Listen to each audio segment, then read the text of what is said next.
Good evening friends, this is Gaurav Jain और आज मैं आपके साथ एक छोटा सा पॉइंट डिस्कस कर रहा हूँ। काफ़ी दिनों से मेरे पास कॉल्स आ रही हैं कि सर मैं अब गिव अप कंडीशन में आ गया हूँ। अब मेरे से एग्ज़ाम की प्रिपरेशन नहीं हो पा रही है। मैं दिसंबर एग्ज़ाम के लिए बिल्कुल प्रिपेयर नहीं हूँ। मेरे एफआर में मेरे कुछ टॉपिक्स रह गए हैं, एसएफएम में कुछ टॉपिक्स रह गए हैं, ऑडिट में मेरे कुछ टॉपिक्स रह गए हैं, लॉ में मेरे रह गए हैं। जो बोध ग्रुप के लिए जा रहे हैं तो वो कह रहे हैं डीटी में, आईडीटी में। एससीएमपी मेरा तैयार नहीं है। इलेक्टिव पेपर को मैंने अभी तक देखा नहीं है। तो एक चीज़ बहुत मैं क्लियर कर देता हूँ आपके लिए कि कोई भी गिव अप कंडीशन से कुछ होने वाला नहीं है। आप अपनी लाइफ में कुछ भी अचीव नहीं करने वाले हैं अगर आप इस तरह से गिव अप करेंगे कि मैं दिसंबर एग्जाम ना दे के मैं अब मई 22 को टारगेट करूंगा, बोथ ग्रुप को टारगेट करूंगा। ऐसा कुछ होने वाला नहीं है। सेम कंडीशन वहां पर बनने वाली है। सेम आपको वहां पर प्रेशर फील होगा। सेम आपकी प्रिपरेशंस में कोई ना कोई कमी होगी। तो ये चीज़ आप अपने माइंड में एकदम क्लियर कर दो कि ये सब कंडीशंस फिर दोबारा बनने वाली हैं। हर बार ऐसी कंडीशंस बनने वाली हैं। तो अगर आप गिव अप कंडीशन में आ गए, आपको लग रहा है कि गिव अप करना है दिसंबर के लिए, तो ये सबसे बड़ी आपकी गलती होने वाली है लाइफ की। आप कभी कुछ लाइफ में अचीव नहीं कर पाओगे अगर आप गिव अप करोगे चीज़ों को। आपको लग रहा है कि मैं ये सीए कोर्स नहीं कर पाऊंगा, तो ये सबसे बड़ी गलती है आपकी। क्योंकि अब इस लेवल पे आके, फाइनल लेवल पे आके अगर आप गिव अप करोगे तो फिर आप अपनी लाइफ में कुछ भी अचीव करने वाले नहीं है। तो काफ़ी लोग क्या कर रहे हैं, सीए सर फाइनल हो नहीं पा रहा है, छोड़ो, सीपीए करो, सीएफए करो, एसीएसीए करो।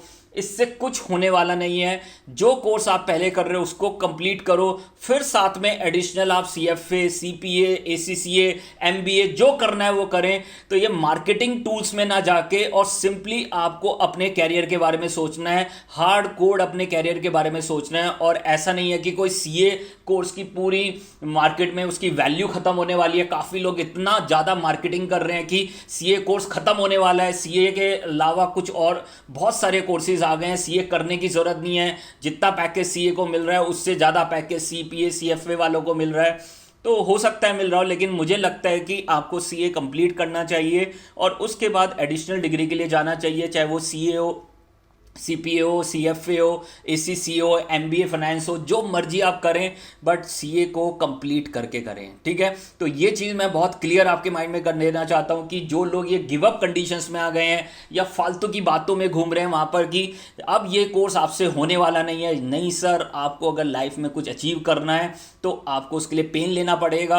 रोज 14-15 आवर्स आपको देने पड़ेंगे। आपके पास एम्पल टाइम है, 40+ डेज आपके पास हैं फर्स्ट ग्रुप के लिए, और अगर आपका सेकंड ग्रुप है तो आपके पास मोर देन 50 डेज हैं। तो डेफिनेटली आपके पास एक एम्पल बहुत अच्छा टाइम है, आप बहुत अच्छे से कर सकते हैं। You have a very good time. तो इसलिए आप यहाँ ध्यान रखना कि ये गिव अप नहीं करना है। कोई मई अटेम्प्ट नहीं आने वाला, आपको दिसंबर अटेम्प्ट में ही पास होना है।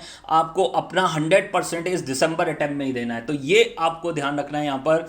तो यही मैं आपको बताने आया था कि कोई गिव अप करने से कुछ होने वाला नहीं है, सीए कोर्स को छोड़ के कुछ होने वाला नहीं है। आपको 100% अपने सीए कोर्स में देना है। CA course one of the best course है इंडिया के अंदर। याद रखना मेरी बात आज भी कि उसके एडिशनल अगर आप सीएफए करते हैं, उसके एडिशनल आप सीपीए करते हैं तो आपको फ़ायदा होगा, आपको ज़्यादा पैकेज मिलेगा। But CA is very important. CA course बहुत अच्छे लेवल पे है। अभी ऐसा नहीं है कि सर वो नाफरा आ गया है तो ऑडिट नहीं मिलेगा। अरे उसके अलावा बहुत सारे काम है सर। एक बार आप सीए की डिग्री तो लो ना, उसके बाद आपके पास बहुत सारे एरियाज हैं जिनको आप एक्सप्लोर कर सकते हैं। ठीक है, उसके अलावा प्रिपरेशन स्ट्रैटेजी के बारे में, प्रिपरेशन स्ट्रैटेजी सिंपल एक स्ट्रैटेजी है आपके पास।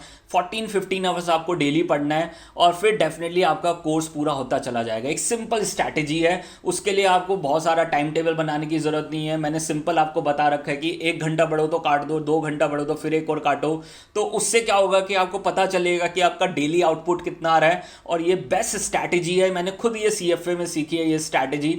तो मैं इसलिए आपको बता रहा हूँ कि ये सब चीज़ें इंपॉर्टेंट हैं आपके लिए। कोई गिव अप करने की ज़रूरत नहीं है, कोई और कोर्स के बारे में नहीं सोचने की ज़रूरत है। पहले सीए करो और फिर उसके बाद सीपीए, सीएफए, जितनी मर्जी डिग्री लो, कोई दिक्कत नहीं है। एडिशनल डिग्री लो सर, तो ये बात आप ध्यान रखना। साथ में एक चीज़ बहुत इंपॉर्टेंट है कि लास्ट के 20 डेज में आपको पूरा फोकस अपने रिवीजन पे करना है। उससे पहले जो भी टेस्ट देने हैं, जो भी आपको फुल टेस्ट देना है, आपको चैप्टर वाइज टेस्ट देना है, तो वो पहले ही दे दें। लास्ट के 20 डेज में जाने की ज़रूरत नहीं है। लास्ट के 20 डेज में पूरा फोकस अपना रिवीजन पे रखें और ईजिली आप अभी 40 डेज में 2 बार पूरा पूरा रिवाइज कर सकते हैं अगर आप एक ग्रुप दे रहे हैं। और अगर 2 ग्रुप दे रहे हैं तो थोड़ा अगर आप वहाँ पर एफर्ट ज़्यादा डालोगे तो वहाँ पर भी आप 2 बार रिवीजन कर सकते हैं, ठीक है। तो इसके अलावा आपको मेरे से अगर कुछ भी डिस्कस करना है, आपको लो फील हो रहा है, आपको लग रहा है कि मुझे सर से बात करने की ज़रूरत है, मुझे अपनी स्ट्रैटेजी थोड़ा सा रिफाइन करने की ज़रूरत है, तो आप डेफिनेटली मुझे कॉल कर सकते हैं। मेरा नंबर आपको पता ही है 8860017983, उस पर व्हाट्सअप कॉल कर सकते हैं। मैं आपके लिए अवेलेबल हूँ। मैं डेफिनेटली आपकी कुछ ना कुछ हेल्प कर दूंगा उसमें, और आपको कहीं ना कहीं मोटिवेट ही करूंगा कि आप डेफिनेटली एग्ज़ाम के लिए आए। तो ये बिल्कुल अपने मन से निकाल देना कि मैं दिसंबर अटैम्प्ट वहाँ पर ड्रॉप करके मैं मई 22 के लिए जाऊँगा, मैं बोथ ग्रुप दूंगा वहाँ पर। मैं अभी ड्रॉप करता हूँ। ड्रॉप करने से कुछ होने वाला नहीं है।